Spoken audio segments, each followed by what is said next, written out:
You've waited all your life for this to be released. Wait another 18 months to watch it for free. MCU is not fresh or fun any longer. It'll probably be quicker than 18 months. I feel like 3 3 months months. a little faster. Yeah. The pacing is slow, and the effects are Toy Story 1 level of CGI. Oh, no, it's not that bad. I kind of agree with the pacing, but definitely not the CGI. Apparently, Marvel is going to Kmart for the digital effects these days. Does Kmart even exist? I don't think they do. I think they went out of business. For whatever reason, Marvel has no magic left. The Gypsy's Curse has finally taken effect. 30 films in. The monkey's paw, another finger curls down. Yeah. That was a 1-star review from IMDb.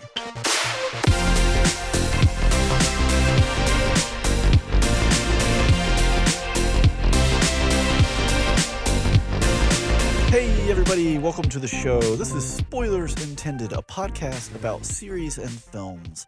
I'm Steven, joined as always by Andrew. Hello. And himself, Ryan. It's me. He himself. He himself.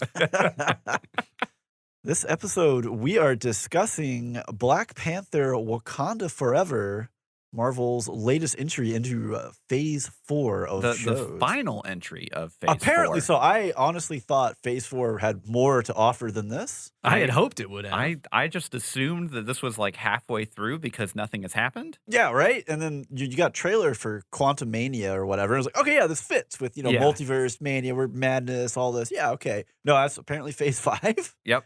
So maybe it's just every year. No, it's not every year. Every no. 3 years? I don't know. I don't know. Unclear. Yeah.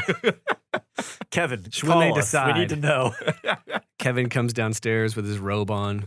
Phase 5 begins now. And then everybody in the Marvel office, chop, chop, chop. Clap, claps. Yeah. Little golf clap. Yeah. But before we jump into Marvel's latest offering, we thought we would discuss a little bit about, we're going to call them relatable villains. So people who are, the movie has said is the villain, and you watch the movie and you go, I either understand where this guy is coming from, or maybe, was he actually the villain? Yeah. So who wants this? I'll jump off. Sure, yeah. All right. The movie is The Rock. The villain is General Hummel. Yep. Okay? This dude is just a devoted boss. Okay? That's all this is. He takes over Alcatraz.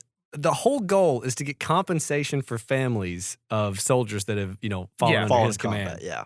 And throughout the whole movie, the other thing that really drives home that, this dude's not that bad is that, he goes to great lengths to, prevent civilian casualties. Absolutely. Mhm. And so, for me, that's always been one of those that, maybe not when I first saw the movie, because, again, you're, you got to root against the bad guy. But Yeah. I feel like even back then, I was kind of conflicted on, this guy's kind of got it right. Yeah. Well, and maybe y'all should help him. and the whole thing is, too, is that he wasn't, for his role or his character, he tried to go through the normal channels to get this kind of stuff. This is his last resort. This is I'm backed into a corner. This isn't right. Yeah. I've got to do something. Mm-hmm. Yeah. Yeah. So for me, that one always jumps out as one of the earliest examples I remember of a movie that I saw where I was like, I don't know. Yeah. This guy kind of has it figured out. I kind of agree with him. Yeah. Let's hold Alcatraz hostage. Get the chemical weapons. Let's go. Yeah. Yeah. And this is not us saying that we think that their actions were justified. No, they were extreme. His Yeah. methods were extreme, but I get it. To be in that situation and to be frustrated with the fact that That the U.S. government that Yeah. you've gave your heart and soul to, and these other soldiers, also did in Yeah. their lives. He's trying to get justification for their existence Yeah. and their death. So that's mine. Yeah, me. Yeah, sure. Go for Okay, it. so I actually had a whole list because I didn't really know where I wanted to land on this. I but was afraid that someone would just steal. I'd be like, oh, I have a great option. And Ryan would just be like, I'm going to go with this. No. So I am going. It's always a risk. I'm going a true classic. Okay. Here we go. Wizard of Oz, Wicked Witch of the West. Oh, wow. An actual classic. I think. I mean, okay, This lady lands a house on my sister. Her name is literally the Wicked Witch. Tell us how she's not the villain. She just wants her slippers back and justice for the murder of her sister. My property was stolen and my sister was murdered. By this bee Yeah. from Oklahoma or Kansas. Sorry, Kansas. Yeah, Kansas. And it's one of those things where she's kind of mean, and she's definitely mean. she's definitely mean, but she just wants justification for the reason, and then like Dorothy comes and murders her too. Yeah. Yeah. Dor- On accident. It's accidental. I mean, okay, that is true. It is both definitely murders accidental. were accidental. This is Yes. called manslaughter. Or maybe Yeah. witch slaughter. So it's not vehicular homicide. What would the house homicide? That's Domicilic homicide. Domicilicide. Yeah. Now it just sounds like a drug. My runner-up though was Syndrome from The Incredibles. Okay. He just That's wanted the second one, Alright. right? No, the first First one? Okay. Well, it's understandable just because he just wants to belong or be part of it. And Yeah. gets rejected. Well, he gets rejected, and then he wants to remove the hierarchy of the super society and make essentially everyone equal. Which is weird because at that point, the supers aren't really allowed to exist. But, Yeah. okay, get about your mad self. Yeah. So what about you, Steven? So I went with 1996's Twister. Ooh, Dr. Jonas Miller. I was gonna say the Carrie Hughes. tornado. Carrie Ellis. It was. Ellis? I don't know how to say I his never know name. how to say I it. assume it's Ellis. There's an L in there. Yeah. But so he comes in, right? So our protagonists are the scrappy band of underfunded Yeah. Weather meteorologists, yeah. weather Storm chasers. and Dr. Jonas rolls in here with 6 black SUVs, and you immediately know, we're supposed to not like this guy. Yeah. He's got corporate sponsorship. I'm pretty sure Philip got- Seymour Hoffman's like, oh, he's just in it for the money, man. Yeah. So Yeah, anyways, that's what how a can we- job is, dude. so anyways, how can we get this grant? Well, that just sounds like money, bro. So they're like mad because they think he's stolen the design of their tornado device. Yeah. Dolly. Yeah, but it's one of these things where you look at it and, okay, yeah, sure. Maybe he stole the design, or maybe physics just dictates it can only look this It can way only- for yeah, aerodynamics, dude, yeah. right? It's like all SUVs nowadays look the same Mm-hmm. Yeah. because physics is just real. But yeah, he's not like he's trying to learn about tornadoes to take them over so he can send them against the eastern seaboard or something, right? Trying to harness the power of the Yeah, tornadoes. they want to learn more about tornadoes to better save lives. I and am you're the Storm supposed Lord. to hate this jerk who's like, what if I went out and got money so we Yeah. can do this faster? Yeah, And then he gets to save lives. Yeah, he gets sent off into the tornado and just killed. I think he gets impaled or something. He gets horribly killed, and we're supposed to root against. Yeah, that's got what his you deserve comeuppance. for trying Yeah. to save lives. Yeah. Wait a minute. Another. This isn't even an honorable mention. This is more of just a joke. Okay. So I had Jafar from Aladdin. Jafar Okay. tried to protect his country from an incompetent leader and an imposter who utilized sorcery to wed the princess and take the throne. I mean, so all of that is pretty reasonable until we get to the point of, well, he was also using sorcery to try to wed the princess and get the Yeah. throne. He's just like, you should not dare to steal what I have rightfully stolen. Yeah, because it's not like that he was trying to because he was actively manipulating the Sultan to take over Not the just kingdom. he's making Yeah. bad decisions. It's just he's not making the decision I want him to make. Exactly, yeah. So I had Principal Rooney from Ferris Bueller's Day Off. He was on my list. Oh, because you know what? Yeah, there's nothing villainous there. He's just trying to do Bueller his is a job. whole bunch of words we don't use on this podcast. Yeah. Bueller's a handful. That's being kind. But also Principal Vernon, same vein for Breakfast Club. Breakfast Club, yeah. Because Yeah. again, you have to spend your Saturday with these jerks. Yeah, I'd be the jerk These- too. These Hooligans. hooligans. Hooligans are so emo. They have a soundtrack going behind them all the time. It's Turn so that music weird. off. There's not even a boombox in here. How are you making it? Now, I definitely will say, though, that for him specifically, he definitely makes some terrible choices of bullying. I can't remember his name. Which one? The big, tall one. The actual... The outcast? Yeah, the outcast. Okay, yeah. They're archetypes, Andrew. Just jock, it's- nerd, outcast, pretty girl, goth. Come on. Well, Yeah. and I actually just recently watched this film, probably a month ago. I can't think of any of their names. It's Yeah. okay. Yeah. I know their archetypes. I know their actor Ali names. I don't Sheedy. know I went to high school. I know the archetypes. All I know right. Emilio Estevez. Yeah. Yeah. Ali Sheedy. I know Yeah. some. I Yeah. guess apparently I know the actresses. Yeah. Or actors. People. Okay. Anyways. Yeah, so villains of films that we can kind of relate to because it's Kind of, relatable here. Yeah. Right? Well, maybe. I don't know. Well, I Yeah. think that I would say so. feels like Black Panther's thing. It is. right? Yeah. Yeah, because Killmonger from the first one, It was like, that actually kind of makes sense. I get it why you're pissed. No, yeah, again, I a lot understand. of the through lines with a lot of these is like their methods are extreme, but like I get where you're coming from. If like I'd gone through that, I might do the same thing. Even like Gore the God Butcher, you know, like he was totally justified. He was on my list as a possible choice too, because like especially what we get in the movie, it's like like so far you've given me nothing in Thor: Love and Thunder that makes me say the gods shouldn't all just be killed. They're all horrible people apparently. Yeah. I mean, the MCU does a pretty good job. I mean, Thanos, like there's a lot of them that like have that quality of like might be the weakest, just because he was never borderline. You never get a moment of like where you see it. It's just like well, the life in the solar system, galaxy, whatever, isn't sustainable. So I'm going to kill half of all life, which apparently included also all plant life. So we just didn't change the issues here. But whatever. No, you can poke holes, but you see where his motivations aren't. I want to take over and like rule. It's more of a like I'm trying to help everything. Well, I actually keep it sustainable. So I actually think the most relatable villain in the MCU is Ultron, because he spent less than a minute on the internet and he said this was a mistake. Oh yeah, and you know what? It's totally understandable. Humanity had a good run, but it's over. We need to end this now. Back in that era, they plugged him into the internet. He went straight to Tumblr and I was like, whoa! error. 4chan, DeviantArt. Oh my gosh, this is horrible.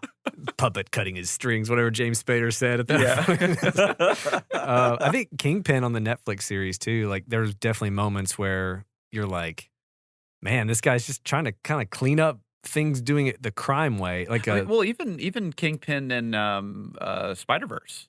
Like he was very relatable. He wants his family back. He just wants his family back. Yeah. And, there were obviously mistakes that were made to lead to that. Well, extreme decisions carried through. Yeah. But yeah, okay, so talking about Black Panther or Wakanda Forever. Wakanda Forever. Yeah. We'll abbreviate it to Wakanda Forever so we don't have to say Black Panther, Wakanda Forever every time. Yeah. Or BP2 if you want to get real that might be too much. That might be too much. BPWF. Okay, stop. Just stop while we're less behind. Yeah. We want to dive into some info about Wakanda Forever? Yeah. Okay, so released November 11th, right? A runtime of 2 hours and 41 minutes. It's kind of a long, pretty long film. Movie. Directed by Ryan Coogler, who did obviously the first Black Panther. His breakout film was Fruitvale Station, which he also did with Michael B. Jordan. Don't know that. I haven't seen that one yet, but it's supposedly really good. It's kind of an indie drama. I mean, Michael B. Jordan's pretty good, right? Right. So he's that a great movie, actor. especially though, Fruitvale Station was kind of a big breakout for both Michael B. Jordan and Ryan Coogler of like showing off what they can do and led to them getting the first Black Panther and that kind of stuff. He also did Creed and Creed 2. Okay. Oh, yeah. I think he's doing Creed 3. I didn't. They're all like no, Creed Michael B. 5. Jordan is doing Creed. But I don't know if Ryan Coogler. I'm saying he directed Creed and Creed 2. Yeah. So like Ryan Coogler doing great work out here. Yeah, definitely. Music by Ludwig Göransson. The dude's so hot right now. Yeah, he also is the guy, if you listen to Childish Gambino, which is Donald Glover's rap name, he does all the music for he's a collaborator with him. He did the music for the first Black Panther. And Mandalorian. Yeah, that soundtrack that everyone knows. It's his. Yeah. And starring, so you got Letitia Wright, you got Lupita Nyong'o, you got Danai Gurira. Sorry if I mess up any names. Just brutalizing. It's okay. Winston Duke, Angela Bassett, Tenoch Huerta, Martin Freeman, and Dominique Thorne makes up the primary cast. So pretty big cast of pretty good actors. Like I know I saw first time I saw Winston Duke was in Black Panther. He plays Jabari. Yeah. And the next time I saw him was in Jordan Peele's Us, which is him and Lupita Nyong'o. Yeah. And they're both just great in that. They're great in all the stuff they do, but he is such a different character in that movie than what you see in the Black Panther movies. That it's almost like comical. He plays this like nerdy, kind of like inept, like very suburban dad. Yeah. And it's like the absolute polar opposite. And I don't know if he was attracted to that role because it was such a different something to do thing. those different, But yeah. Let's see. And then we have Martin Freeman, who is just always Martin Freeman in everything. Yeah, I don't know if he was needed in this film at all. Absolutely. He was 100% a plot device to me in this movie. I don't want to get too far into it. I really like Martin Freeman a lot. We'll get into that a little later, but the entire storyline side of him probably didn't have to exist. It didn't. But we'll go there. Yeah. But yeah, his character in the MCU has always just been, to me, very like functional instead of like he just He didn't add rolls the anything boulder to the- along yeah. to keep things Right. moving. Yeah. So as of now, it's got a domestic box office of 238.5 million. Yeah. And a worldwide of 325.7. So it's doing pretty good. It's not as good as the first Black Panther. Yeah. But it's doing pretty good. I don't think that you could basically get that kind of lightning in a bottle again. Probably not. It's one because it's a sequel, but then two, obviously the theaters are still recovering from COVID. Mm-hmm. And well, the first one was such a cultural moment. It that, was. You know, yeah. I don't know if this one carries quite the same impact that one did. Well, not budget was 250 million, so it's already made its money back there. That's not including marketing. And anytime you try to find budget on this stuff too, it's like they have a rough figure because no one just announces. No one absolutely. This is how much we made. Spend on this. Yeah, but not having Chadwick Boseman is also probably a big factor. Yeah, definitely. Yeah, that was your presumed. I mean, of the big names and figures coming into Phase 4, like the surviving characters, right? He was presumably one of the biggest, or going to be. Absolutely, yeah. Yeah, it was basically just him and Thor, essentially. Would be Doctor Strange, I would say. Okay. Yeah, I would say those three were kind of your, I guess Spider-Man. Spider-Man too, yeah. Oh, yeah. Oh, gosh, we're just lousy with characters. There's a lot, but like I think T'Challa and Black Panther was going to be, I'm pretty sure, behind the scenes, a pretty big deal. definitely like the noble voice, right? Mm-hmm. Yeah. Well, so interesting fact, this was actually going to be his last film. So when unless they redid contracts or whatever, but whenever he signed on in 2014, he only signed on for 5 films. Okay. And so this would be the last one that he would be in. Contractually at that time. Yeah. So unless they redid a new contract. Yeah. Mm-hmm. Yeah. Oh, did not realize that. I didn't either. Yeah. I didn't realize he'd been in 5 films. Well, I mean, so you have obviously the first Black Panther, then you have Infinity War and Civil War. Endgame. That's when he first appeared, right? Civil War. That's when his dad T'Challa dies. So, yeah. I guess that is fair. He's always been there. I don't know. Yeah. So so more information. Because unfortunately he did pass away before they really got into filming this film, right? Yeah. So we did pull up some other unfortunate circumstance films like Dark Knight and Furious 7 from the Fast and Furious franchise, if you're unfamiliar with the name. And just kind of some other numbers, I guess. Just to compare. Yeah. So for example, like Fast 6 did 238.6 million. So good, but not some kind of world breaking. And then Furious 7, which was after, I think Paul Walker. Paul Walker passed away about halfway through. Halfway through, right? Yeah. And luckily he had a brother. His brother, that basically looks exactly like him, and they had him fill in for the roles where he wasn't speaking, and then they kind of did some movie magic to bring back some of his lines, and then just a fantastic farewell at the end of the film. Yeah. So for that one, again, Fast 6 was 238.6 million, and it jumped to 353 million for Furious 7. A decent bump. Yeah, so a pretty decent bump. With The Dark Knight, so the original Batman Begins, the first one in the Nolan trilogy, brought in 206.8 million domestic, and The Dark Knight had 535 That's a million. huge That is jump. a massive jump. And again, I don't know if that's 100% because of Heath Ledger or if it's because the Joker is such a popular villain. Yeah. And, that, but I definitely think the passing of Heath Ledger and his performance as the Joker pushed it up. Yeah. Right. So for comparison with Black Panther and Wakanda Forever, the first Black Panther in the same time frame, so like 1 week out of the box office, Wakanda Forever is sitting at 239 million. The first Black Panther was 368 million. Okay. So over 100 million more within its first week.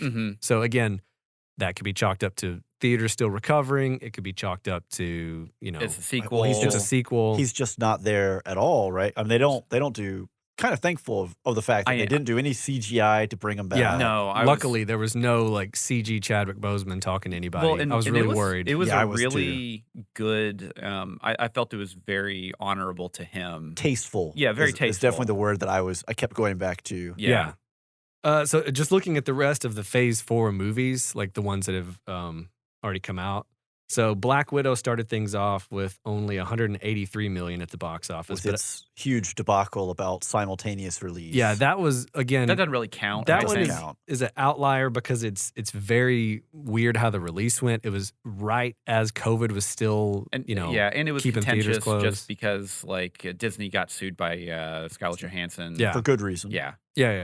Next is Shang-Chi that had 224 million, so it jumped quite a bit by then.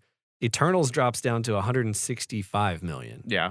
Which this is all first week domestic. And if you look at the Rotten Tomatoes there, it's like Black Widow is 79%, Shang-Chi's a 91, Eternals is a 47. Yeah. So I think Eternals was...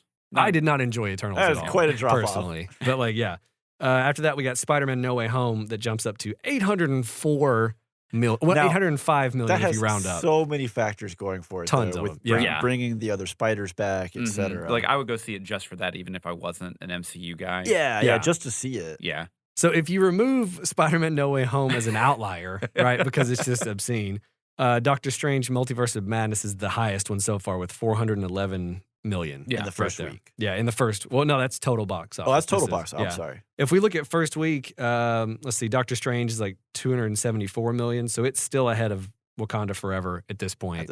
Upon its release. Thor: Love and Thunder in its first week would be behind.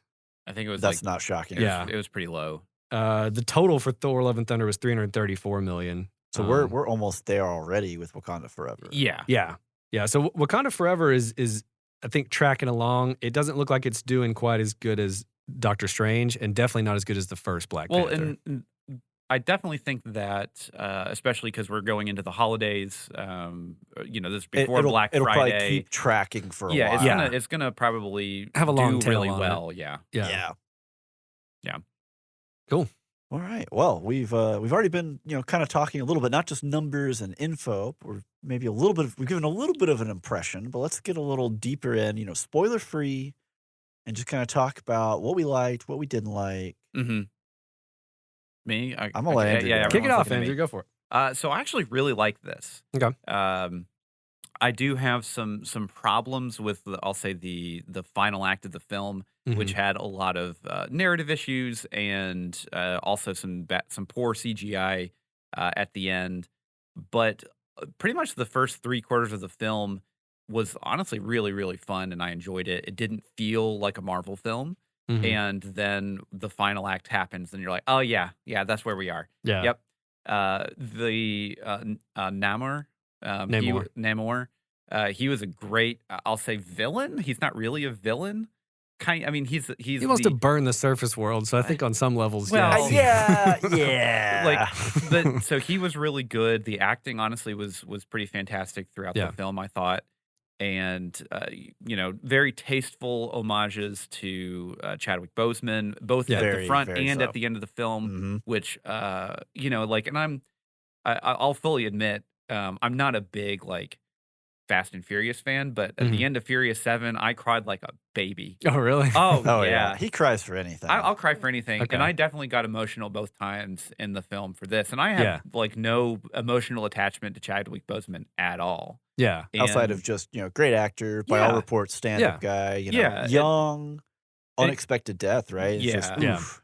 And, so whenever that stuff kind of happens and you're part of this cultural phenomenon, it's hard to not get caught up in it. Sure. And I thought the music was pretty good, especially for a lot of the Phase 4 stuff that we've gotten so far. Yeah. This was definitely on the upper tier of music that they've kind of thrown into films. They hired the right guy, and they also let the music actually have sound in the movie. And actually be impactful for the scenes, and it actually meant something. There's a little bit of a MacGuffin chase that I just don't think need to existed. I really think that this film could have been 2 films, and they had enough content on both ends to make 2 really good, compelling films to have a better, fuller story. Right at 2 hours. Yeah. Each, and perfect. Yeah, and it would have been a lot better, I think, because it could have been a bit more focused on basically 2 storylines, which obviously we'll get into. Yeah, we can get into spoilers. So overall, I thought this was one of the better MCU films that I've seen. Okay. Total or just Phase 4? No, total. Total. Okay. Yeah. Okay, I'm not as high on it as you. I liked it. I did not like it as much as I liked the first Black Panther. I think the first Black Panther is superior. Yeah. Yeah. I think this movie does a lot right. I think definitely the emotional moments hit really well. I think the tribute, to Chadwick Boseman and the way they address his passing without getting into spoilers or anything is great. Yeah. Again, very tastefully done. No CGI Chadwick Boseman. Yeah. So thankful. So we're not thankful. bringing back Peter Cushing like Rogue This One. isn't like Ghostbusters Afterlife. We're not pulling anything like that, right? I think the one thing I would say is it did feel like there were some pacing issues. And it's a very long movie. It is. And I feel like there's a lot of scenes that could have been truncated. They hold on a lot of shots for I feel like a beat or two too long than they needed to in a bunch of places where I'm like, we could have probably knocked out 10 minutes of this movie just in cutting some scenes a few seconds short here. Yeah. So I feel like it's a slower burn to me. Again, the first 3/4 of the movie, and then they get to the end, and it's kind of action all the way down. But and not very good classic action. MCU play of it's time to have a big CGI fight. Yeah, we are contractually obligated to get on this green screen. But I would say that Huerta as Namor was fantastic, and I like what they did by remixing Namor's origin. So I don't know anything about the origin, but I thought it was so cool that they were Mayans and not or Mesoamericans. Because I don't know if it's specifically Mayan. I don't know. So if in the it's ever comics, he's stated. from Atlantis, basically. And I think they did that, number one, to have some representation, but number two, to kind of get away from Aquaman comparisons, which is just Atlantis, And so I think the way they did it was great, and the way they showed, his origins and where he's at is really. I don't want to get too far into spoilers, but the costume design was phenomenal. Oh yeah, all the costumes are always great in these movies. Yeah. And I'm a huge Okoye fan. She's one of my favorite characters. And I feel like her story in this movie was great. That for me, that was the biggest draw for me. Was her story and the arc she went on.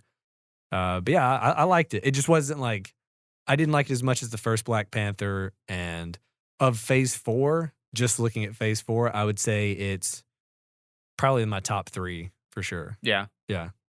Okay. Well, I'm going to kick off my opinions of this with a quick little synopsis because we didn't do one.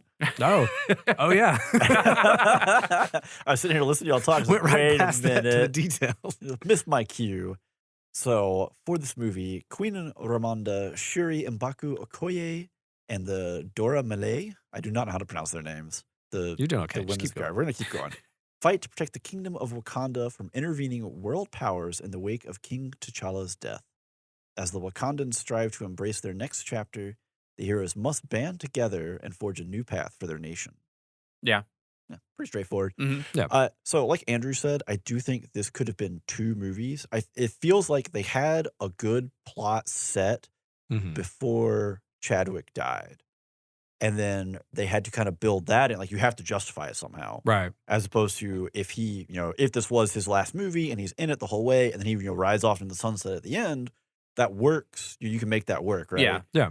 But because it's such a huge turning point and such an emotional turning point, you can't ignore it, right? You can't just be like, "Hi, my name's Boswick Chadman," and he just walks into some other dude, right? It just doesn't quite work without giving the other. The other people. You got to remember all these actors. They're still people. Yeah, they worked with him. They knew him. Well, they were friends. They were friends. Yeah. So some of these scenes, I think that was a really big highlight for me with Shuri and Queen Ramonda. Yeah. Some of their emotional scenes hit. Because it felt real. Because it probably is. They're was probably real, just channeling, we lost a friend, and the grief and how do you overcome that. And I thought those parts of the movie were really, really strong. So Ryan Coogler almost stepped back from this film after Chadwick passed away because they were friends. Just because it hit so hard. Yeah, he's been working with them. Ooh. Yeah. That's tough. So obviously, they had to come up with some way of, we still have this film we want to do and we really, really want to honor him. Yeah. And I think, the opening credit reel, you're not giving anything away with this, right? The opening credit reel was really well done. It was. Yeah. It was a great start. The choices they made. Yeah, that's the kind of start where it happened and you're like, okay, they get it. They're gonna hit this side of you get 2 moments of silence throughout the film both, I mean, are just like, wow, this is pretty powerful. Yeah, and I think that was can be a risky choice, right? Of we brought in, we paid this dude a lot of money to make this great music, and we're just not going to use it here. Yeah, no, this was But the for right those, choice. it's the right choice for those.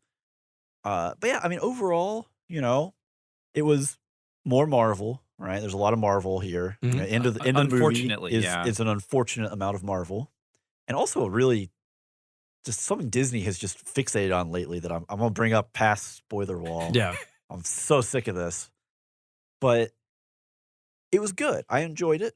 I think that they were put in a tough spot, and they did a good job with a lot of it. I really liked what they did with Namor's character, like his kind of giving us origins and sort of a justification.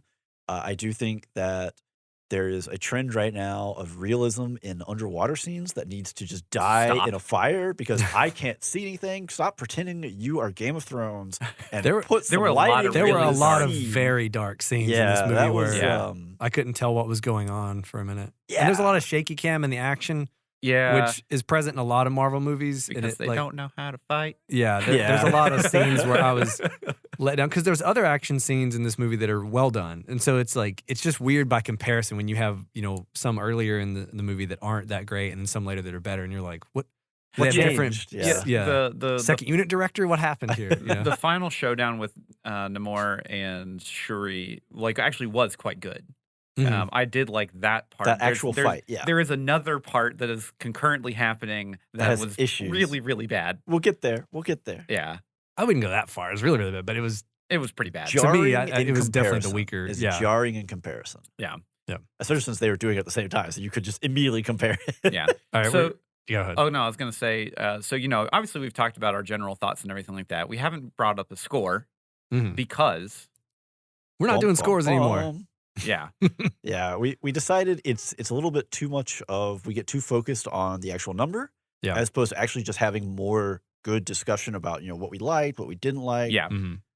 So the flip side of that is instead of just, leaving you totally adrift, no idea, did we love it? Did we hate it?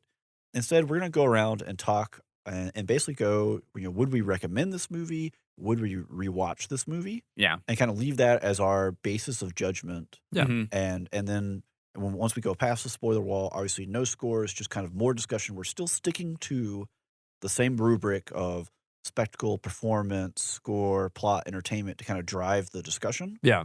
But we're just and compartmentalize it. Keep it logical, focused. There we go. That's the word we're looking for. Yeah, focus. Can't lose composure.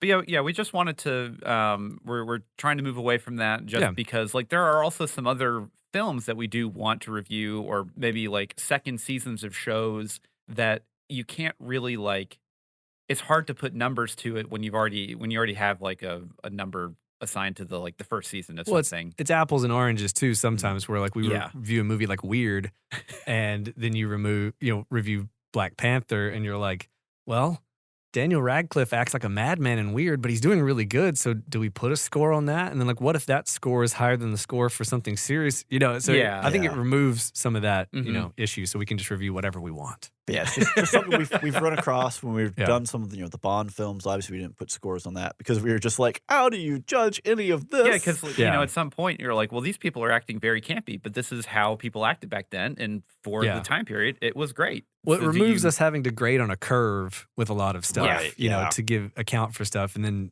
you just get into a lot of back and forth of you gave this higher than this. How's that possible? Yeah. So, anyways, enough justification. Would you recommend this film? Putting Ryan on the spot. I absolutely would. Yeah, I think this is really good. The only reason I wouldn't recommend it is if you haven't watched any MCU movies. If you haven't done the required and reading. you haven't watched the first Black Panther. Because if you don't know who any of these characters are, you're going to be lost. Yeah, this definitely is made for someone who saw the first Black Panther and is at least somewhat familiar with the MCU and his exploits within it. Yeah. Mm-hmm. But I would definitely recommend it. Andrew? I would absolutely recommend it, kind of on the same light. Yeah. If you've done the required reading all the way up to this point, there's 29 other films that you probably need to watch before this. You don't necessarily have to watch all of them, but you need to watch for sure the first Black Panther. Yeah, sure. So with that, I would definitely recommend it, especially if you're big on the MCU and everything like that. and you were on the fence for whatever reason.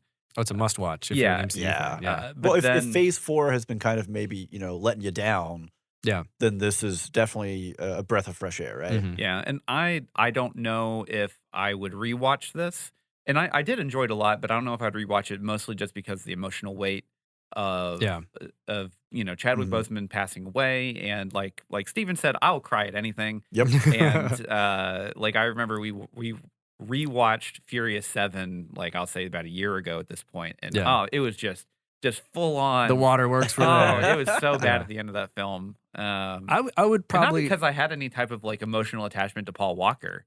It's just the circumstances. It just hits. I would probably rewatch this if I were doing a MCU rewatch. Yeah. Oh, absolutely. Yeah. But as far as like seeking this out specifically by itself, maybe. Yeah. I mean, it's a very good movie, but it is very heavy emotionally. It is. And yeah, it's intense. Yeah, Steven? I would definitely recommend this. It's it's probably the best we've gotten in Phase 4.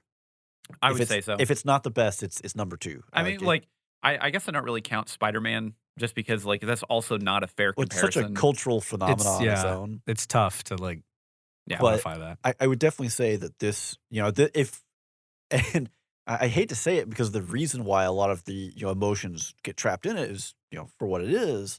But I think if some of the other movies had carried some of this weight, we would have had a way better, more enjoyable Phase 4 entirely. Yeah, but again, it's tough because like you have the real world side of what happened with Boseman that like, is that affecting how emotional I'm getting in this? Exactly. You can't separate the two. Yeah. But I definitely recommend it. If you're at all a fan of the MCU, at all a fan of Black Panther, you need to see it. If you're at all a fan of Chadwick Boseman, if you know him for some of his other works or whatever, I think just for the kind of the send off and watching the people who worked with him, who knew him, who were his friends, and they're channeling their grief in this, I think that is very powerful. Yeah. I'm not going to go rewatch it anytime soon. Yeah. Again, it hits pretty hard. But if you're going through the MCU films, it's definitely one that you don't want to skip. Yeah, you don't want to skip this. It's not something where I would be like, yeah, no, it's fine. I know what happened. I'll move past it. If I'm going back and rewatching, this is gonna make the list for sure. Yeah.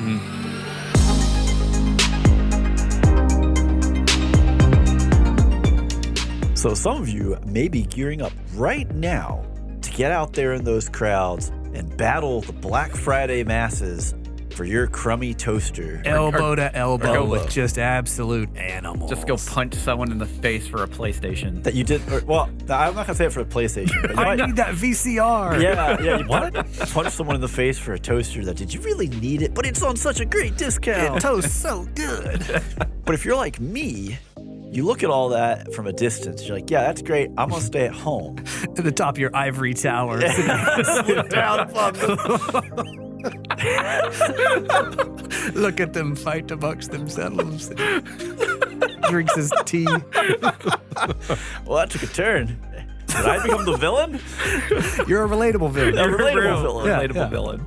But if you're anything like me, not sitting in your ivory tower, but you're looking at it going, well, that's not quite for me, we have got a deal for you for just $1, not Black Friday only, anytime. You can listen to all of our bonus content on Patreon. It's Black Friday year-round on our Patreon. And you get guaranteed one episode a month. Every month. Every month. That $1 gets you access to all of our bonus episodes, plus every bonus episode we upload. Plus, these bonus episodes are a different format than our normal stuff. So we get wet and wild. It's crazy. We definitely get weird. We have a lot of heated discussions. Oh yeah, of random things of no consequence. Yep. How could you do this to Arby's? No one disrespects Arby's. If you're not willing to get out there and fight for those toasters or VCRs, I don't know. Maybe you just love old formats. I can't help that. Yeah. I mean, do they even sell VCRs anymore? I don't know. Actually, like refurbished somewhere. You own a Laserdisc. You hush. Hey. If Kmart was still open, they'd probably. They'd totally have them on the shelves. For just $1, jump on that Patreon, spoilersintendedpodcast.com. Help us out a little bit.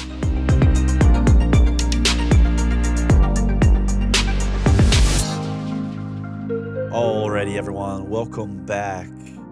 This is your spoiler wall. don't tread any further if you have not seen the film and you don't want spoilers. Yeah, it is all spoilers all the way down from here on out. We're going to kick this off and get a little discussion about the spectacle. Yeah. Ryan? I'll lead off. For me, a lot of the, I guess the struggles or the bad parts of the movie in the spectacle realm were, again, the shaky camera during a lot of the fights, especially early. Yeah. In the when the the mercenary group is trying to get into the breaking. Oh, it was just Jason Bourne to the it was Bourne 2 levels. I didn't of really count that as an action scene. Okay, people with guns getting chopped up and like fighting. Cool. I'm pretty sure it's the definition of an action scene. What is this? Dialogue? It felt more like plot development. I don't know. It felt more like it was just like a throwaway example of how strong the Wakandan through their how are they forces. showing the strength through their I feel like the problem fighting prowess actions. Action for me it was juxtaposed by this really well done like hearing and proceeding that's happening, and they're cutting back and forth. Yeah. You know, with Angela Bassett just like dominating, going off, doing a master class in acting, and they're Yeah. cutting back and forth. And I feel like if the cut back to the action, it is action, had been better, then it would have been like a tour de force. It'd have been like, oh my God, like this is crazy. Yeah. But it would cut back and I'm like, it's dark. What's happening? Did he hit him or did he? Yeah. Does he have a gun? Did who's he ever doing have what? a gun? Yeah, and then it would cut back to her, and it was like, to me, that was it was like two sides of a coin, and one side was terrible. Yeah. And so that annoyed me. Well, and then that kind of happened pretty much throughout the film. yeah, but like I think the bridge fight with Okoye I thought was pretty good. That was good. I thought that one that was was well well done. choreographed. So there's moments. I thought the fight with Cherie and Namor at the end was well really, like really when you get into the one-on-one. yeah. They flowed really well. Mhm. Yeah, and some of the like when the I can't remember the name of the place they're from that's not Atlantis, but we'll call them Talcon? Yeah, Yeah. there it is. When the not Atlantis Talcon-ese people are like luring the siren song. Oh, that's cool. And then they're like first going into the ship and they're like taking over. That was really cool, really well like creepily shot. Yeah. And music was good. That was but- eerie. yeah, it was But there's eerie. a lot of other really dark scenes. But it was still, and again, I don't know if it was the projector in my theater or what, but the problem I had was like the scene when they went down to the river's edge and she was trying to have this heartfelt moment. Like I didn't know that was elephants we were looking at until I heard one like trumpet. I was like, oh, that's an elephant. Because it was so dark. And so there's 2 or 3 moments in the film where they go to like a really dark scene. And it's just like, I thought I was watching House of the Dragon for a minute. It was ridiculous. Yeah. Episode 7, why? Yeah. So for me, that was, you know, I liked the spectacle overall. When they're first attacking Wakanda and like the water bombs are going off, I thought that looked really cool. The water bombs in general were just a really cool effect. So they actually did a really good job with the use of slow-mo. Oh yeah, in this. When they did that super slow-mo when the water stuff would explode, that was really even well just done. the funeral procession at the beginning, like with all the dancing and everything. Oh yeah, and the dudes on the drum that are swapping back and forth. All of that was really good. So their use of slow-mo, they get points in the win column on me for that. It's an intelligent use. Yes. It was not 300 where this is an hour and 20-minute movie stretched 30 minutes by slow-mo. This movie would be 30 minutes if y'all just took the slow-mo out. Yeah. So yeah, overall, I liked the spectacle. I think it is good. There's just definitely some moments for me that like weren't as good. Like towards the end, which I'm sure I'll let you get into because it didn't bother me as much. But like the CG mess of everybody, fighting is like ugh. Whoa. But then some of the effects was really good. I think the water effects were good. Like those bombs. The water bombs were great. Those were fantastic. And again, some of those like tracking aerial, almost drone looking shots of Wakanda when it's being attacked and like it's flooding. That was a really cool shot. When that happened, I was like, oh man, like just to give you like, I think they did a really good job visually of showing you what it means when these people attack you. Yeah. Like you don't understand the destructive force of water, like floods like and the like violence things are like of water. Crazy. Yeah. And so like I think they did a really good job of that, of just showing like what happens when a town just goes underwater, and like everyone's caught unawares. So parts of it were really good. I think it's just for me, the biggest sticking points were the dark scenes and some of the action was kind of shaky cam and just CG mess. What'd you think? So I really loved the general cinematography Yeah. that Ryan did. Like it was pretty fantastic, especially a lot of his like every shot until like there were some obviously really dark scenes was actually Mhm. shot very competently and like you could see what was happening in the scenes and it made a lot of sense. Yeah. When it really lost me was basically like the whole final quarter of the film where Mhm. it honestly felt, and this is kind of where I kind of land on it probably should have been 2 films or something because it really felt like they had 2 films Yeah. and 2 plot kind of things happening, and then, like, you get to the final quarter of the film, and it feels really out of place that, these people that are very good at fighting on land choose to go fight people on old Ironsides in the middle of the ocean. Dude, what Yeah. I Like when they said they were going to take them out in the ocean, I assumed, and this is me being an idiot, that like they would go to an island Yeah, or just Right. somewhere that's not Wakanda. yeah. Let's give just us some go cliff faces or middle of the something. Atlantic. But no, they just brought a boat. Yeah, they got this big weird boat, and I was like, okay, all right. I was like, I was waiting for the other shoe to drop of like, what's in this big boat? Yeah. Like maybe there's like something we to brought this. a portable island. Well, It right, yeah. unfolds. I was waiting don't for know. something to be like, okay, but what's the purpose of this weird yacht? It's just a boat. Yeah. Stand on it very tall. So I definitely I loved the underwater city of Talokan. I thought it was Mhm. really cool, like just the Yeah. the underwater effects and just kind of how it had like he brought the sun to his Yeah. people, which I thought was really cool. But then right before that you have just like the worst travel down to it's the just city Finding Oh, Nemo. through Like, holy cow. the water yeah, vent like water the thing. little current thing. where just there are so many logistical problems with this, but that's more of a plot Well, issue. just seeing that, I kind of laughed because it just felt like Finding Nemo. It They're, did. like riding the current. It's like, yo, bro, I'm gonna ride the current. Yeah. What? But once she got down there, it was really pretty. Yeah. And the water effects that they did with everyone, and this is also under spectacle, but the costume design I mentioned it earlier was phenomenal. Oh, Great. yeah. Yeah. The Mayan, Mesoamerican Inspired style. look. Oh, Yeah. man. I was when he sits on his throne with the big feather headdress. oh, yeah. I wanted more of that. Yeah, Yeah. like when they came Yeah. out to fight and he's not wearing it, I was like, dude, where's your headdress? Like, why would you not I wear would this be to war? Yeah. terrified by this. Right? Yeah. Well, and it too, I think they did a really good job, especially with the underwater part, of visually separating it from Aquaman and like, because Yeah. in the comics they're both Atlantis, so like Mhm. this was Yeah. like let's make an effort. So going with that Mesoamerican like styling on like the pyramid and like Mhm. all that stuff was like I think a very good choice. Yeah, I thought Yeah. so too. Well, and also gave you your historical context, have a really good reason to, hate Yeah. and detest. I different scenario. I did laugh when he told how he got his name.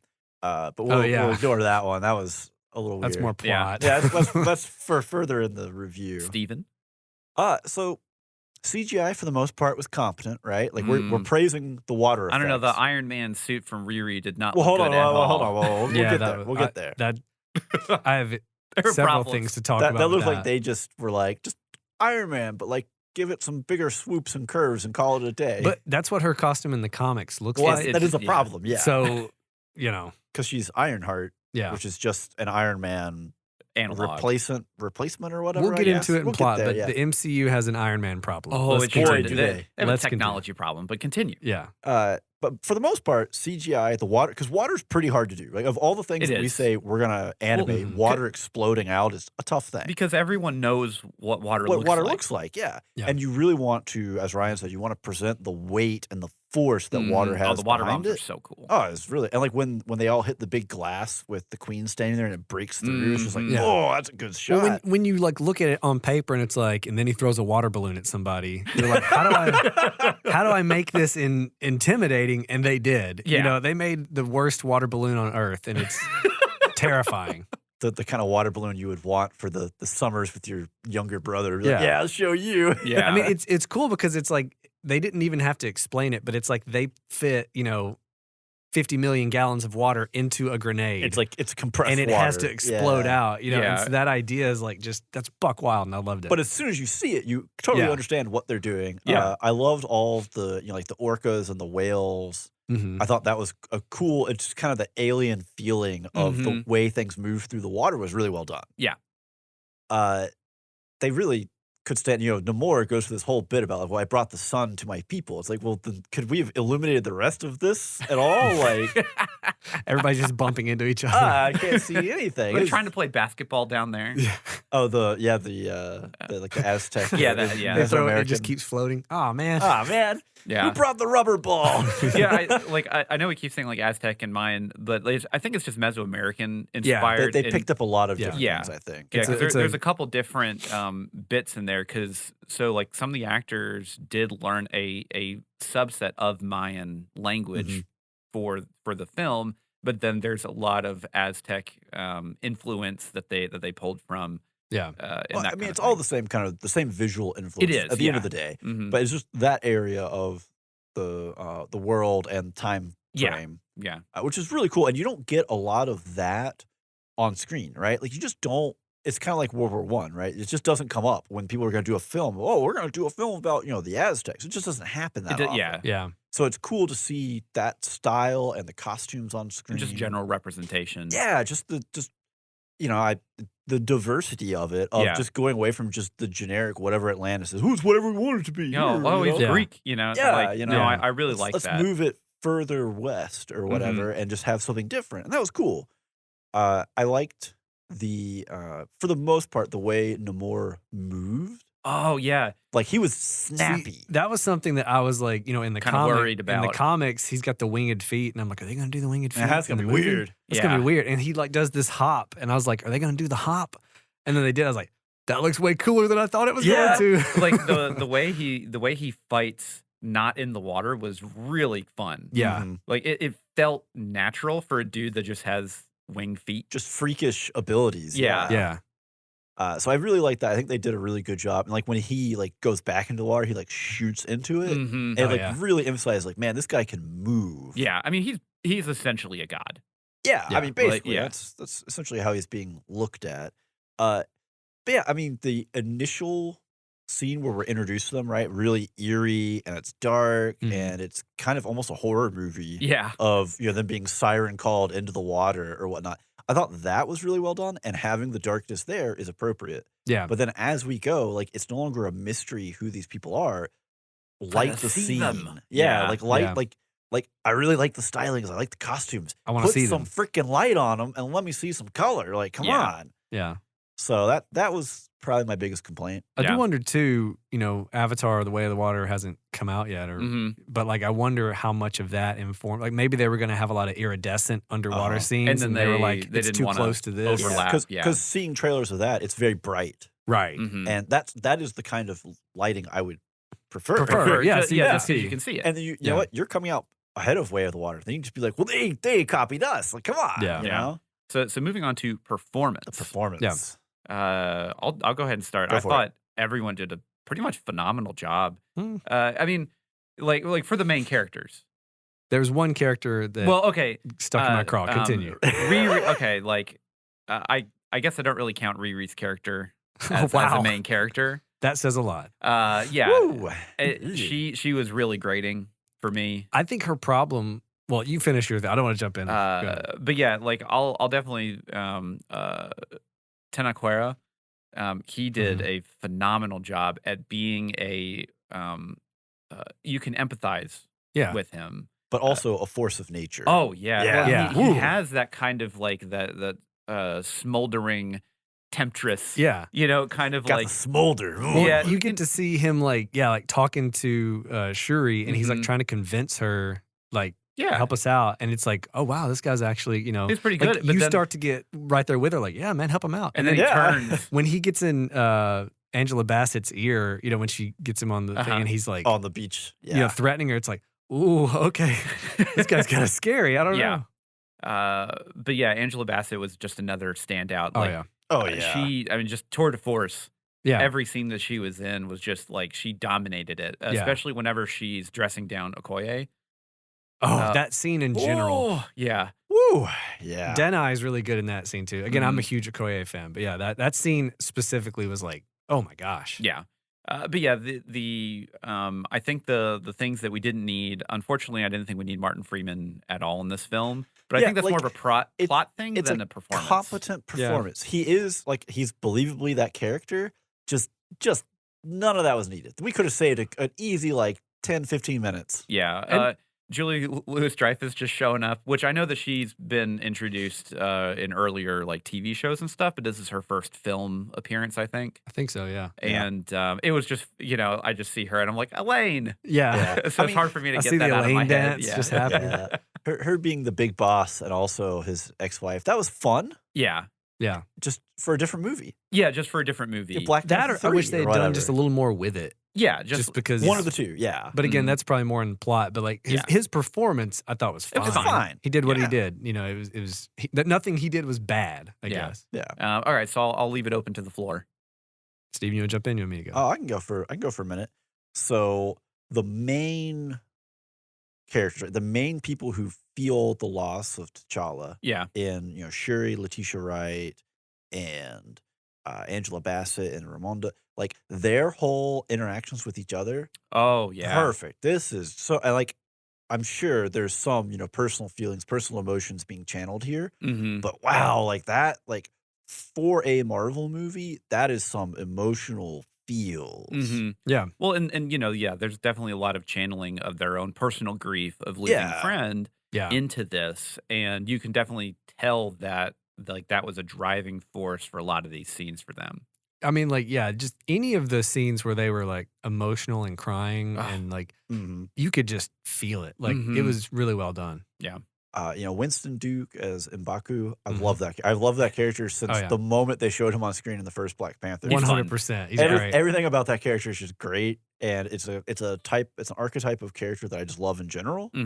But he does a great job with it, especially with Ryan over here saying, "Well, he does a bunch of other stuff, and it's totally different." Than hey, more power, more range, great. We've already hit on Martin Freeman. He is who he is. He's the same character every time, and he does it, and that's wonderful. It just probably shouldn't have been here. I'm gonna let Ryan go for a minute. Okay, yeah. I mean, to me, I think my biggest problem with Dominique Thorne, who played Riri, is it's a mixture of things. Number one, I don't think she was given enough to work with in the script at all. She was a poor MacGuffin version, right? I feel like her whole section of this movie was a bit shoehorned in of why did we need her here? I think because they need to introduce her for the next movie. That's what I'm saying. Marvel. It felt more of a setup instead of this is definitely needed for this plot. So apparently she already has a TV show that they're going to do for her, and this was how they introduced her. But I think the other problem was, and I mentioned it earlier, but I really felt that there was 2 films here, and if they spread it out, you get more screen time and more time to learn these characters, and it makes it a little bit less grating. Yeah, where her character specifically was very frustrating. Well, I think her character is the same character that happens in a lot of Disney properties now. It's the spunky sidekick kind of type character that a lot of times works and a lot of times is grating. It's a very fine line. There's this magical line that you have to land and ride, because if you fall off on either side, it's just oof. Yeah. And so for her specifically though, I think the problem is when you're surrounded by Angela Bassett and Danai Gurira and all these Tenoch and all these people that are just acting their pants off and are doing crazy levels of emotional drama and for an MCU film. Then you're here just trying to be, hey, it's me. Yeah. It's not fair to her again because of the material and because again I assume she's a fairly young actress. You can't stand next to Angela Bassett in a scene and not be outshined. It's Angela Bassett. You know what I mean? So I felt like that was the only thing for me from a performance standpoint that really didn't hit. The only other thing I would say is that Letitia Wright, when she becomes Black Panther, I don't think she has the screen presence that Chadwick Boseman did necessarily. Yeah. It's a different Black Panther. She's a different actor, obviously. But it just, to me, something about it didn't have quite the same oomph. hit that, like, you know, he had when he was Black Panther, when he would talk, when he would just like. Well, because he was more of like a regal kind of like he definitely had like a very different type of screen presence than Shuri, which now, but they put that into the story with her basically seeing Michael B. Jordan's Killmonger in the Vision, which also fantastically acted. That was a great. I was so glad again when that happened. I was super concerned, like, please don't turn this corner and this is CGI. Well, and I thought it was just going to be Angela Bassett. You know, and then it's Michael B. Jordan, and I was like, what? Oh, our theater that we were in lost it. Oh, really? Oh, really? Yeah, they were so excited. Yeah. Because, but again, it's kind of the same thing of even if she was going to be the burn the world type, I don't think she has the same screen presence as Killmonger did. No, she doesn't. You know, and that's not to pick on her. I think she did great in all of the emotional scenes. But I just think when it's the like I'm the Black Panther, I'm going to lead these people scenes, she didn't have the same like I don't know oomph behind her character. Well, she didn't have the edge. Yeah, and I think that was a problem. We'll get into this in the plot or entertainment section. I'm going to go back to Riri and kind of the disservice that was done here, right? Where we have this big emotional hurt that the vast majority of the characters share in, right? Even for Namor, he's carrying his own emotional baggage. Right. And she just comes in and has to play the character of like, well, what's up? You know, oh, look at the funny thing. Oh, I'm going to go over here. Oh, look at me. You know? Yeah. And it's like, she kind of plays Aquafina from Shang-Chi. Yes. And it's really hard to put that character in the middle of all this emotional weight. Yeah. And almost kind of not make the audience resent her a little. Yeah, and I think that's probably what it was because she was so tonally different for me compared to everything else. Where like this is a very somber and intense and film. all these people around her are you know carrying these sufferings, the grief, right? And she doesn't have any of that because she has no connection, loss, or no real understanding of threat for most of this. It feels like. Well, she lost her dad, and that's the whole thing with the car at the end. But right, it still but it's not it felt like happened immediately or something. Yeah. Well, but to talk about like the two different movies, I don't even know if I would have made this two movies. I just think if you cut out the Martin Freeman plot and you cut out the Riri plot, I think you could trim this down and it'd be a much more solid movie because the Ironheart stuff felt like more of a we're tacking this on so we can set up this Disney Plus show. Yeah. And then the Martin Freeman stuff just felt like that could have just been. Well, it's the ongoing thread or plot line that's going to pop up in the next movie of something where now, you know, U.S. government bad again because we're back to Winter Soldier or whatever. Like, we're going to play this game again. So with the Thunderbolts, which is what they're setting up with Julia Louis-Dreyfus and U.S. Agent and, you know, Black Widow's sister, I can't remember what her name is. Yeah. I wish they would just get into that. Like it feels like they're beating around the bush and they're kind of teasing it. So I wish if they were going to bring Julia Louis-Dreyfus into this movie, I wish they had at least moved the goalpost a little more with that. You know. Yeah. So kind of on that, I think, and this is kind of where my two film want kind of comes from is. I think it would have been good, and this is getting into plot, and this is more of a tangent, but fine, go for it. I think it would have been good for them to have basically a whole film of basically Talokan being introduced and Namor being kind of the bad guy, but you know, and they have a square off where the whole first film is Shuri trying to replicate the Black Panther herb so that she can become it. So then at the end of the film, you know, they have their normal, you know, they have CGI fight with Talokan, and then. But the actual big bad guy is the CIA.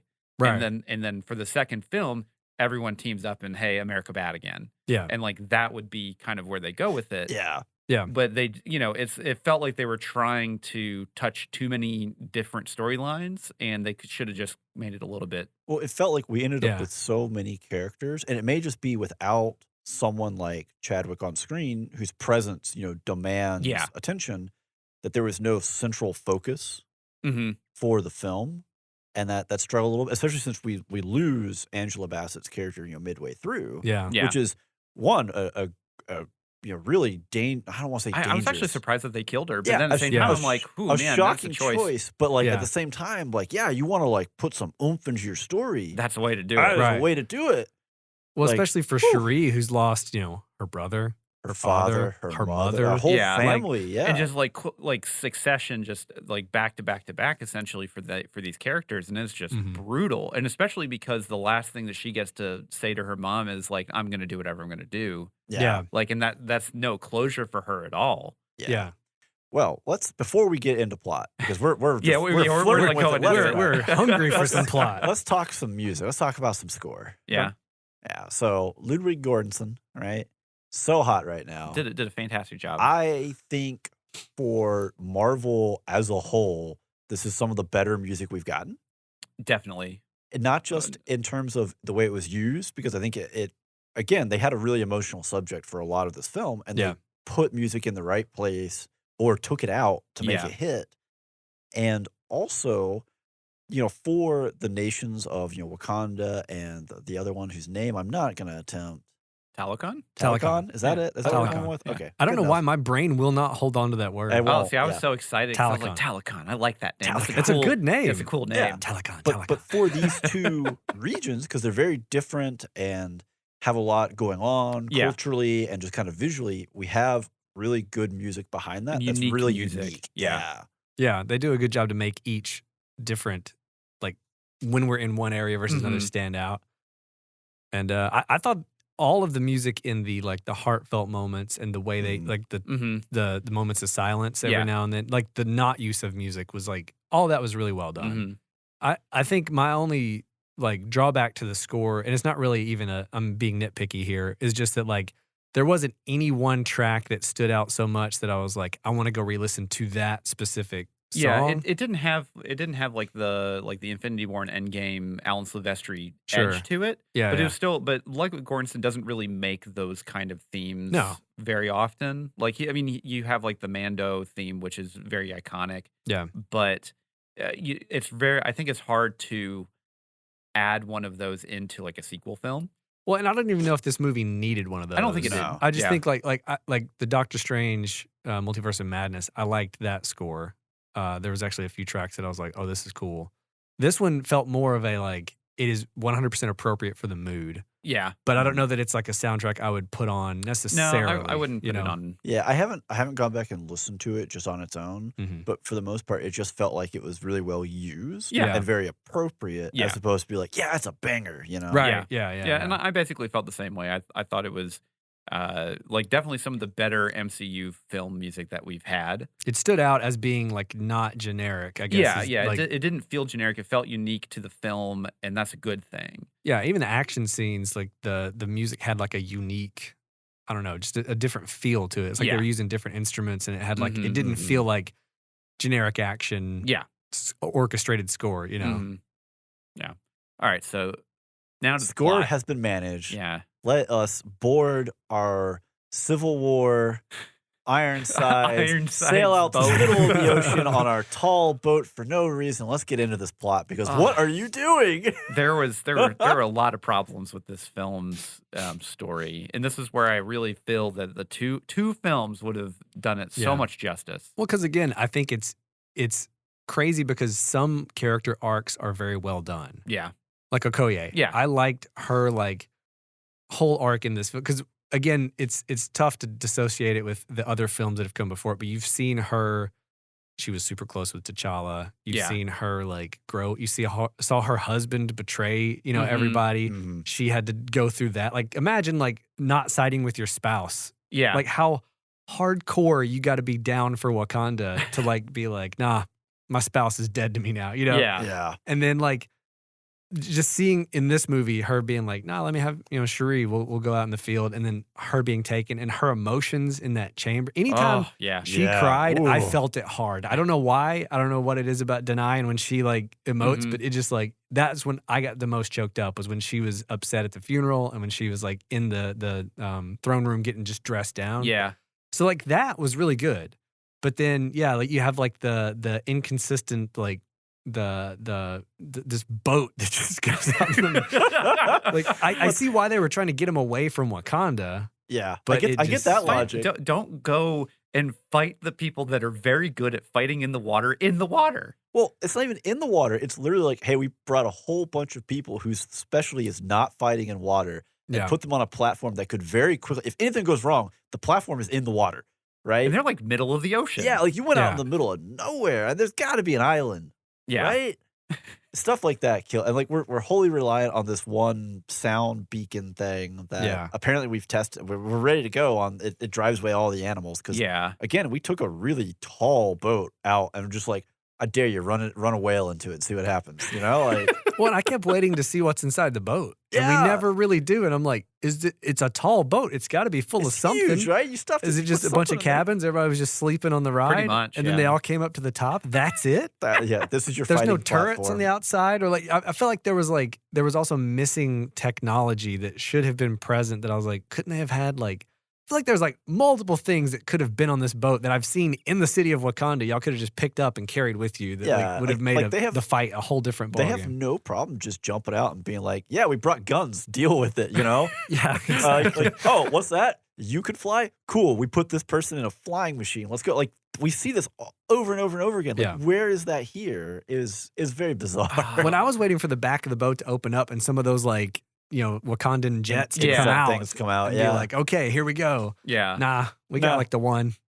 Got the people on top just duking it out. No big deal. Yeah. I think this is just more of an MCU problem, but the over-reliance on technology, just with the characters in universe, is very frustrating. So I wrote in my notes, the MCU has an Iron Man problem. It does. And I've held this throughout the entirety of the MCU's run because as a comics fan, like Iron Man's just like Iron Man. He's cool. But he's not like the dude. Or at least he wasn't until after the Iron Man movies took off. Then Marvel started retroactively getting the comics to be, you know, more a little bit more Iron in line, Man-ish. Oh, let's sell those comics. Yeah. That's what they did. They literally said, make all the X-Men storylines terrible and then give, you know, like that's what they did because they were like, now Fox can't adapt anything, you know? Yeah.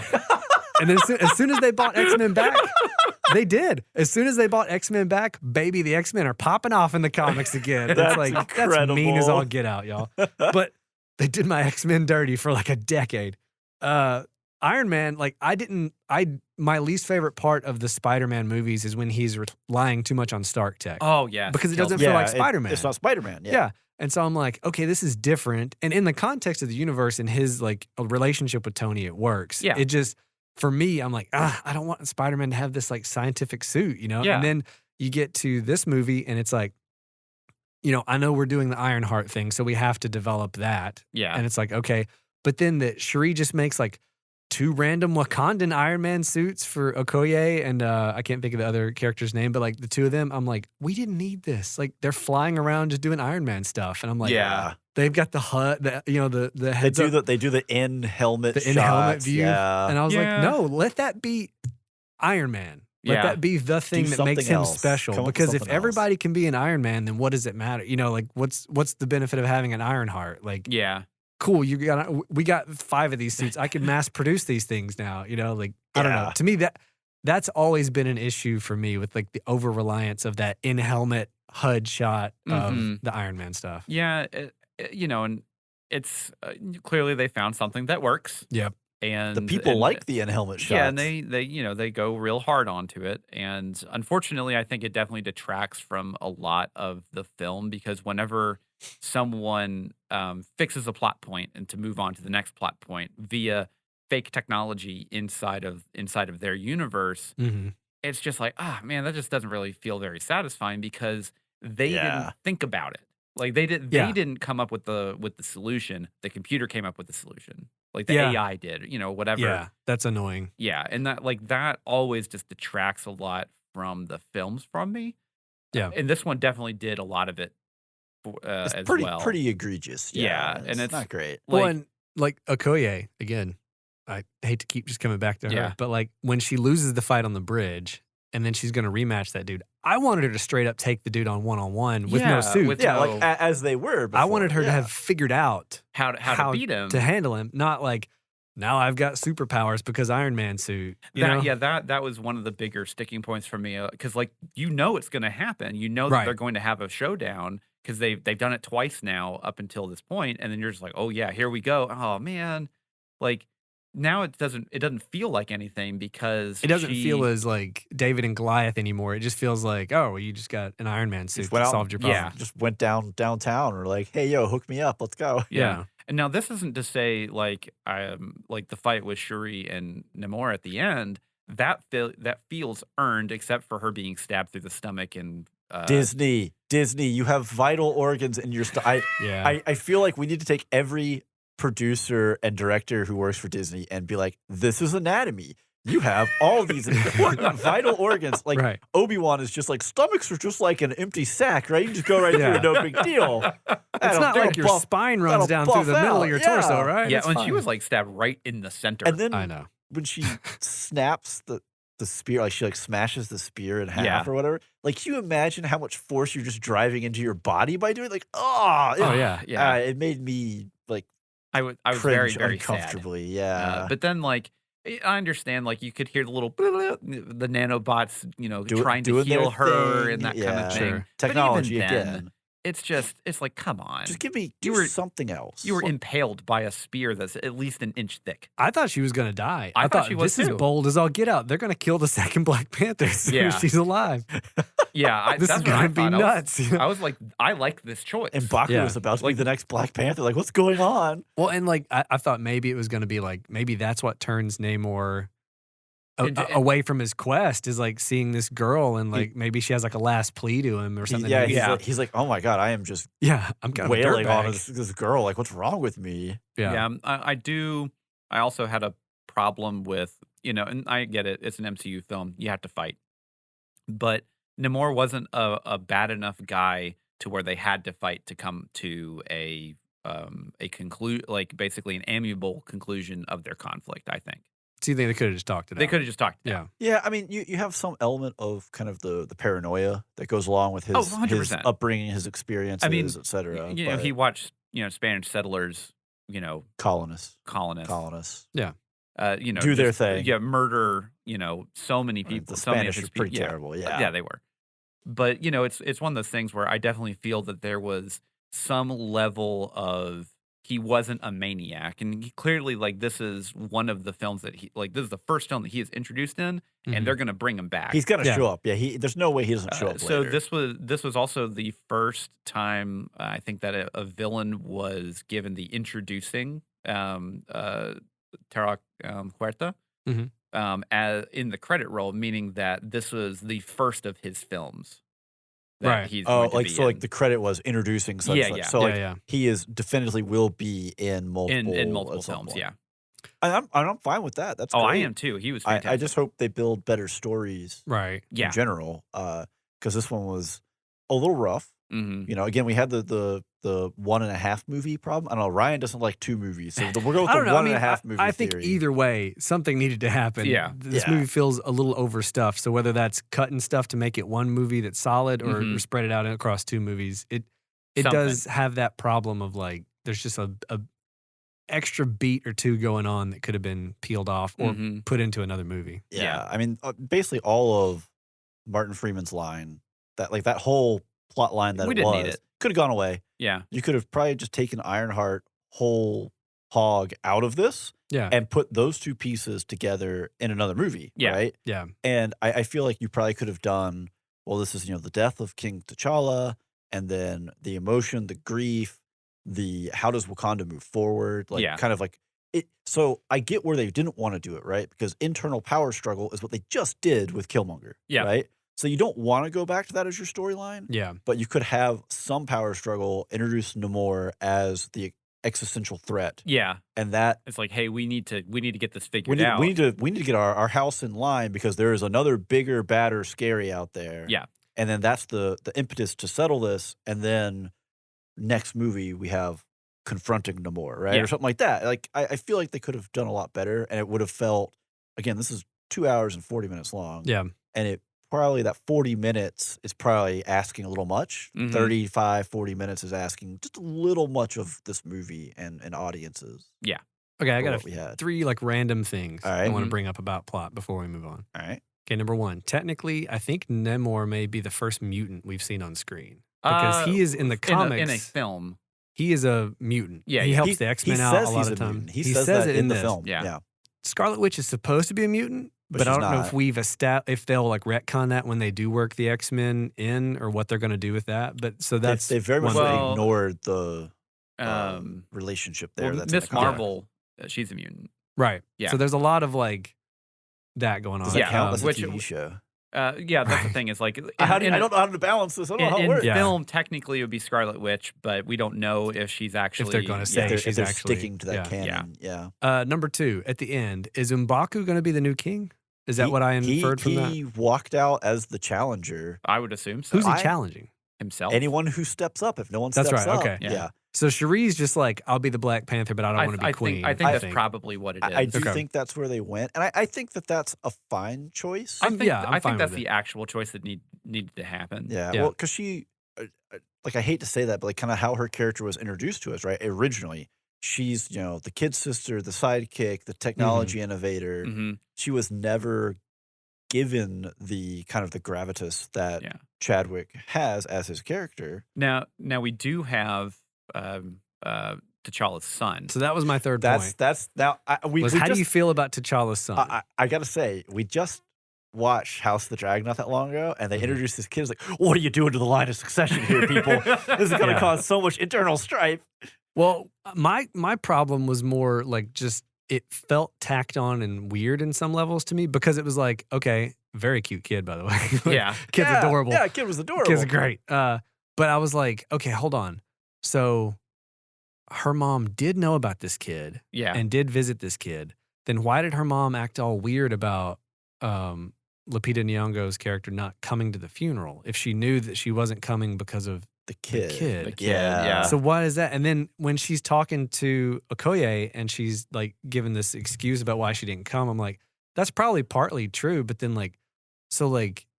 you couldn't just tell her that I guess you can't tell her the kid exists. But then and Cherie at the end is like, here's this kid, and she's like, awesome. And I'm like, so wait, did he have the kid or get her pregnant before he was snapped or after? Because I think it has to be before. With the kid's age. The kid looks like he's like 10. He's right? like 10, or at least 7 to 10. Yeah, right? It has to be before. And he was gone for 5 years, and it hasn't been 10 years since everyone came back from the snap in this timeline. So I was timelines are getting tough to track right now. I'm not going to lie. The snap causes a whole lot of of problems. But I feel like none of that would be an issue if they didn't introduce this kid. You know what I mean? Like now all of a sudden it's poking holes in like, well, why was the queen so upset with this? And why, if she knew about this kid, and also if I was Cherie, I would be very angry that like, so you mean to tell me my brother had a kid and told my mom, hey, come see her. Don't bring Cherie, though. You know how she is. What does that mean? Yeah. I want to meet the kid. Like, that felt weird because it's my nephew. That would have been my first question sitting on that log. I'd be like, hold up. hold on. You mean I've had a nephew for a decade and none of y'all were like, come see him? You think I can't? He's like, can you keep a secret? She's like, yeah, I can keep a secret. And so that felt weird. And then again, the timeline thing with the snap. I don't know. I thought it was a very cute kid and it was a very touching moment, but it introduced at the very end of the movie, all of a sudden, all of these things that just like racked my brain of like plot issues. I was like, wait, what? Yeah. Yeah. I again, coming off of House of the Dragon, looking at this, I was just like, oh, we're messing with the line of succession. And I was like, wait, no, that's not how this works. But is this how this works? I don't know. Like, what does this kid mean? Well, because if M'Baku is going to be the king. Right. Well, then does so in like another decade, we're going to have, T'Challa Jr. show up and challenge him? Yeah. Like, theoretically? Who do I root for there? I like I like both of these concepts. So yeah. Is he the next Killmonger?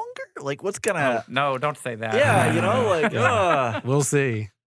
All right. Entertainment? Entertainment. I mean, like, I liked it. Yeah, I liked it a lot. I mean, it was definitely one of the better MCU films. I think just because it had the emotional weight of Chadwick Boseman's passing away, and and they handled it really well. They handled it really well. Incredibly well. I can't emphasize that enough. After seeing Disney be like, resurrect Peter Cushing, put him back to work, freaking technological wow, I just blanked. Monstrosities? No. Like deep fake stuff? No. What? Necromancers. There we go. Technological necromancy over here. Yeah. Of bringing him back and putting him back to work. Yeah, it was very tasteful, and I liked. I mean, the acting was fantastic. It's really hard to. I mean, like the plot was all over the place and not very good, but again, I think it was kind of forgivable just of the content of the film. Yeah. And it's really hard for studios that, like, oh, we're going to be here for 5 films, and well, you pass away right before the last one. That's really tough for people to make a film out of that. And I thought they did a very good job. Yeah, I enjoyed it. I think the biggest issues for me were just, the plot was overstuffed. Yeah. I think it felt a little long at times. They could have probably trimmed, even if they kept the plot as overstuffed as it is, they could have still trimmed it a little down bit, a little bit with the pacing. And then, just at the end when Cherie took over as Black Panther, of like, she just didn't quite have that screen presence and charisma that like Chadwick Boseman did. And she may grow into it. She may, And so that's not necessarily a knock. It's just, I think for me, the first Black Panther had a lot of that energy to it. Like when he is T'Challa and he takes back over, you're like, oh my God, this guy's the king of Wakanda for sure. My king. Yeah, I know. Like it's you feel it, And so I think I still like the first Black Panther better. It's a more fun film, enjoyable to watch. This one's very heavy. Yeah. Very well done, though. It's just overstuffed. Yep. Steven? Yeah, I got to agree with basically everything you're saying here. Was I entertained? Absolutely. Was I also going, man, this is really long and there's a lot going on? Absolutely. Yeah. It misses on a few things, but I think with the challenge that they had set in front of them, which was, hey, the Black Panther star passed away because of a disease, and how do you recover from this, and how do all these people who worked with him, deal with and handle this? I think for those hurdles, they did a spectacular job of it. The plot is just what it is, and people make questionable decisions left and right, but the emotional hits make the movie worth it. Yep.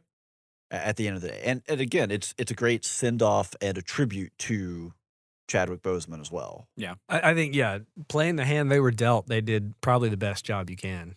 Yeah, this is way better than I thought. Like, coming into it, I was really worried about CG Chadwick Boseman popping up. So worried. Yeah. I was worried about, like, the treatment of his funeral and stuff, and how they were going to handle it being, like, ham-fisted, and, like, he caught cosmic ray disease, or, like, I didn't know what they were going to do to explain what happened. Yeah. And the way they handled it, I think, was perfect. So this movie, as much as it struggled, I think it did nail a lot of aspects, and especially the emotional part. Yep. 100%. Cool. Well, that sounds like we are winding down. So one last parting shot here before we let you go. Yeah. We already plugged the Patreon. Check us out, spoilersintendedpodcast.com. If you can't afford the dollar, we understand. We'd love a like, a review, share, tell your friends. Specifically. I'll say this. I want a personal favor. If you enjoyed this episode, text one friend about our podcast. Yeah, just one. You don't even have to review. Just tell someone else. Text one of your friends about this podcast, please. For me, Ryan. All right. Now that we've gotten Ryan's desperate plea out of the way, I do think that is all the time we have for this episode. Until next time, I'm Steven. I'm Andrew. And I'm Ryan. And every spoiler was intended.